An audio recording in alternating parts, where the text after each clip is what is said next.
Uncle वेदों का मतलब बताइए थोड़ा, क्या होता है इसका मतलब? हम लोग वेद बन में आए हैं, तो वेद का मतलब रिसर्च होता है, खोज।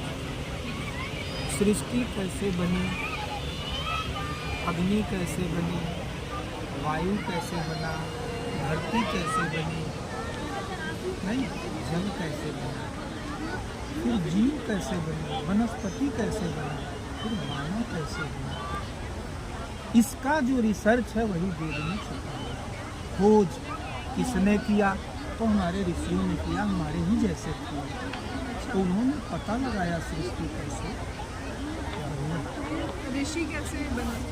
ऋषि अब ये इसके लिए मनुष्य को स्वयं के भीतर जाना चाहिए कि हम कैसे बने। जिसने ये जान लिया कि हम कैसे बने हैं, तो ये भी जान जाएगा कि सृष्टि कैसे बनी। और जो ये नहीं जानेगा कि हम कैसे बने, वो सृष्टि को नहीं जान सकता। और ये बहुत सरल है, स्वयं को नहीं, स्वयं को जानना तो सरल है ना। आजकल लोग इतना बाहरी दुनिया में उलझ गए हैं कि अंदर झांकना बहुत मुश्किल है। अपने अंदर नहीं जाते हैं, अपने अंदर जाएं तो हम स्वयं को जान जाए, बहुत सरल है। तो जो स्वयं को जाना वही वेद को जान सकता है, वही बुद्ध है। क्या है? और जिसने स्वयं को जाना वही शिव है। जो स्वयं को जान जाता वो जान जाता है कि प्रकृति पार्वती है।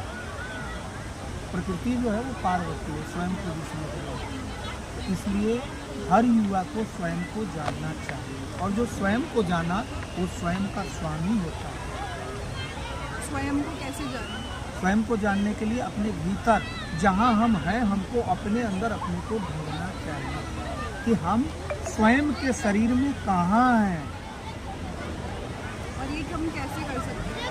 अब ये थोड़ी देर का विषय नहीं है लेकिन मूल बात है कि हमको स्वयं को, जो मेरी सोच कहाँ बनती है, मेरी सोच जो हम वाणी बोल रहे हैं कहाँ तैयार होती है। किसी को अक्षर बोलते ना, अक्षर ही तो वाणी में आ रही, तो वो अक्षर मतलब जो क्षरण न हो उसको जान जाता है।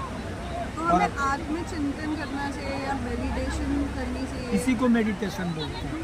खुद को जानना। आत्मचिंतन करना या अपने पास जाना, इसी की विधि को ध्यान या मेडिटेशन बोलते हैं। ठीक।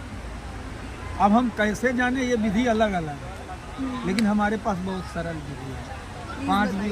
5 दिवसीय आधे घंटे की है, जिसमें हम भीतर ले जाते हैं। आप अपने अंदर चलिए, ठीक है। वो 5वें दिन तुरंत कैसे बता दें। और इसके लिए सबसे पहले आंख बंद करना होता है, और जो अक्षर है जिससे सृष्टि बनी उसको आंख बंद करके बोलना होता है, ताकि हमने जो सुन रखा है, पढ़ रखा है आज तक, वो पहले विराम ले, पहले वो हमारे सोच से हटे, यानी शांत हो जाए, तब हम जानेंगे कि हम कौन हैं। क्योंकि हमने बहुत कुछ सुन रखा, ब्रह्मा विष्णु महेश, क्या क्या सुन रखा है।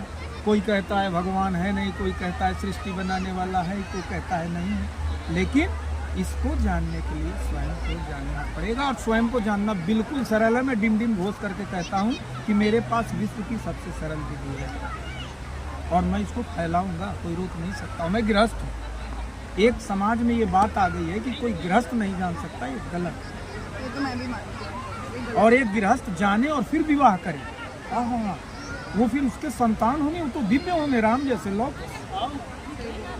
फिर विवाह करे, विवाह की मनाही नहीं है, लेकिन जान जाए और जैसा चाहेगा वैसा संतान जन्म देगा। नहीं, फिर वो आदर्श बनेगा समाज का, विश्व का कल्याण करेगा, सत्य सनातन का प्रचार करेगा। भले विवाह वो भी करेगा, विवाह वो भी करेगा। इसलिए हमारे सनातन परंपरा में जो ऋषि परंपरा है, जो बोधि परंपरा है, उसमें ज़्यादा संतान का वर्णन नहीं है। दूषित सुंदर सीता जाए, लौकिक वेद पुराण गाए, दो हम दो और हमारे दो, ठीक है ना। हर हर